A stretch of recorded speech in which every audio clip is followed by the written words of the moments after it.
Hello guys, in this tutorial you'll learn how you can highlight texts in your notes in the Obsidian Notes application. So let us guide you through this. Head over to your note inside your vault or workspace here in Obsidian Notes.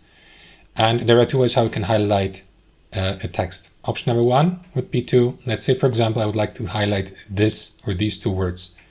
In this case, you will need to place the equals sign or symbol, before it and also after the given word or sequence twice, like this.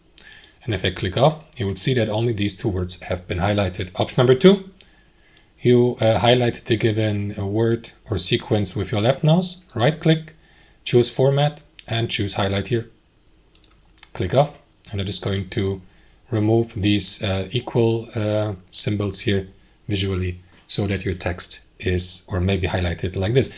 That's how it works, guys. Thanks for watching and I'll see you next time.